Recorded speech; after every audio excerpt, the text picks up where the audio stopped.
Hello everyone. Alright, so this video is a bit different than usual. So just to start off, this video, the actual contents of the video, like the actual recording, there's nothing really there. I recorded it and I really did not want to edit it because just wasn't really anything interesting going on and I was just unsure how to make it interesting. So I looked through my older videos and I was just seeing how they were doing, nothing really changing. But one stood out to me. An older one. I think it was episode 6 uh from my last series called Ghosts. And it was a pretty simple concept. I was just doing things while I just talked about ghosts. And it's not my best video, but a lot of people liked it. Probably because I just thought something paranormal was happening in my world. But it still is a bit different. And so I wanted to talk about something like that since it's not Halloween anymore. So, well, here it is. Uh, this video, I'm going to be talking about Dungeons and Dragons, a one of the best role-playing games in my opinion, and it's just been something I've been doing lately, and actually been doing correctly, because there was a long time in my period of my life that I was not. So, yeah, to the video. I don't know how to start. How I'm gonna need a way to start the video. So, here it is.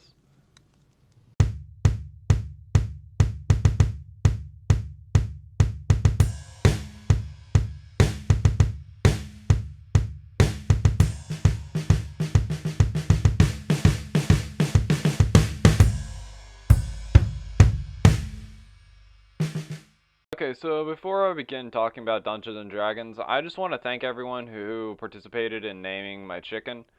Currently, I think that the winner is Lefty, if there was even a contest. I just think that it's a really nice name, and as you can see, as the Google definition, it he is living in a shanty, and just it's a cute name. I like it a lot. So I think I think that's gonna win. Of course, I don't have a name tag on me currently. I'm going to definitely try to get one, but uh, it's it's not official until it's on the chicken. So for right now, he's just gonna be on a lead because I'm not in the mood for him to despawn and have all that work be gone of curing him, taking care of him. I mean, not curing him. He was never a zombie, and well, he's just too cute to die. To move on, um, Dungeons and Dragons or D&D. Um, it's it's has been one of my favorite games. I mainly play it with my brother and a good friend of mine. I do have a campaign. That's if you don't know what that is, that's just what a game is called, a campaign. And I do have a campaign where I'm the dungeon master, aka the person or god of the world that you've created. And well, let's just say that nothing much has came up from it. But I'm still excited. I'm still hoping that we can do it. Um, but anyways, so I think that it's everyone kind of thinks of Dungeons and Dragons as kind of a nerdy game, just because that's just kind of an old or it was an older stereotype of a nerd playing Dungeons and Dragons back in the day. But nowadays it's pretty universal. I almost got one of my best friends who is the least nerdy person I know to play it. of course he didn't, but it was close. And just to clarify what I'm doing right there in the actual game, I always do that since most of the time you are moving people, moving villagers using boats, because they're kind of annoying to move around. So that's just, I always have this waterway to make them, to be able to move them easier. Uh, Back to Dungeons and Dragons.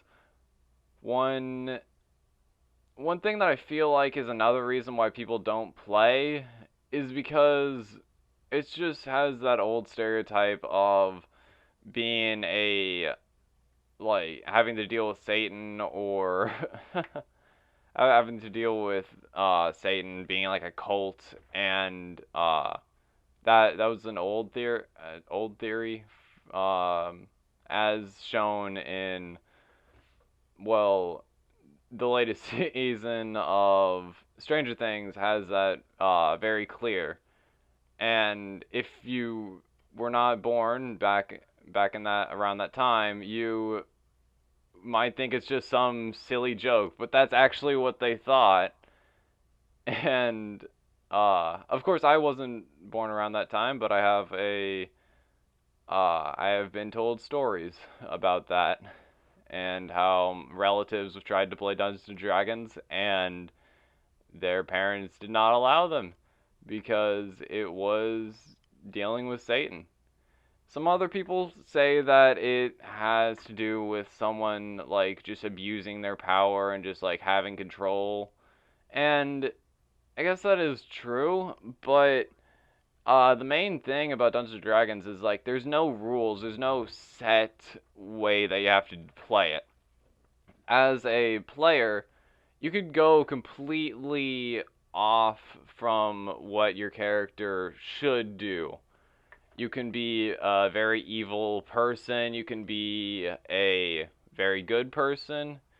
Um, it's just the main thing is you're trying to create a character, and once you create them, it's really interesting having someone that is you, but not really.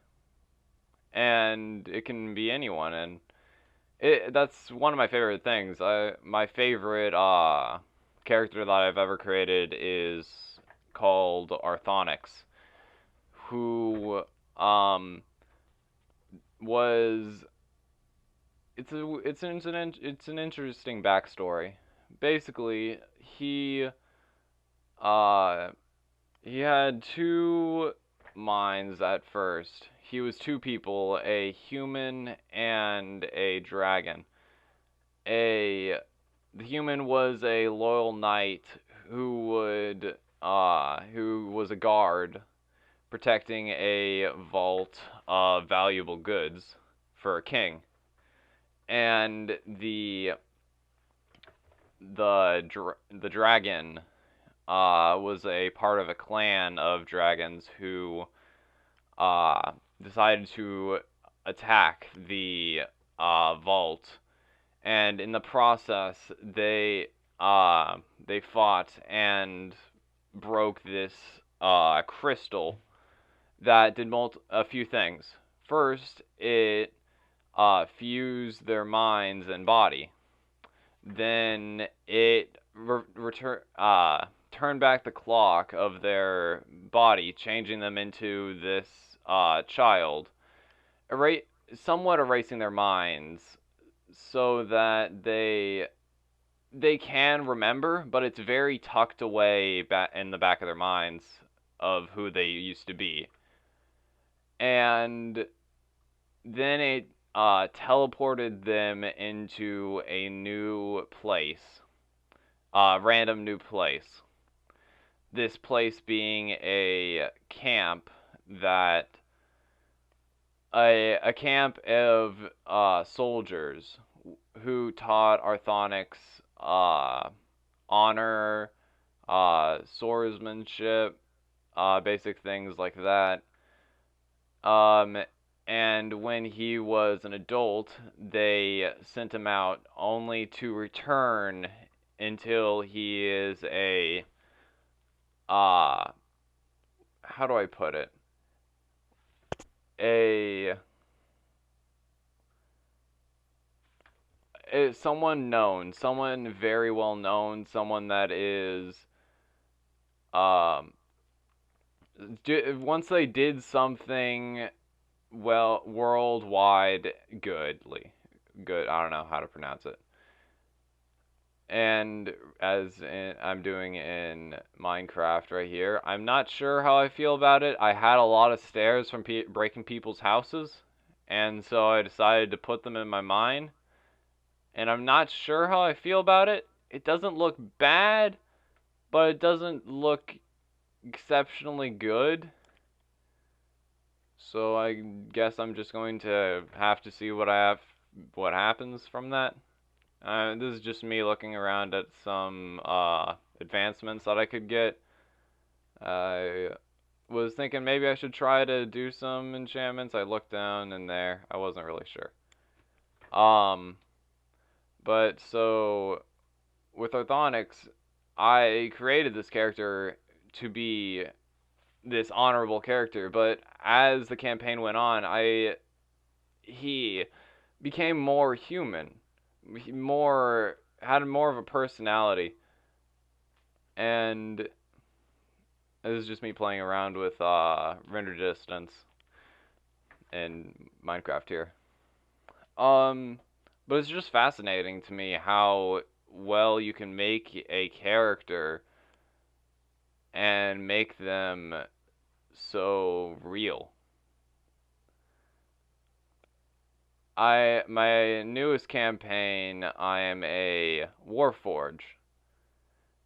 And of course that does not seem at all medieval, and it's not. It's from an expansion called Eberron. The Eberron expansion. But that's the interesting about Dungeons and Dragons is that it can be done. There's so many things that you can do with it. You can homebrew so much. That's a lot like my character. That he was completely homebrew. He's not gonna be.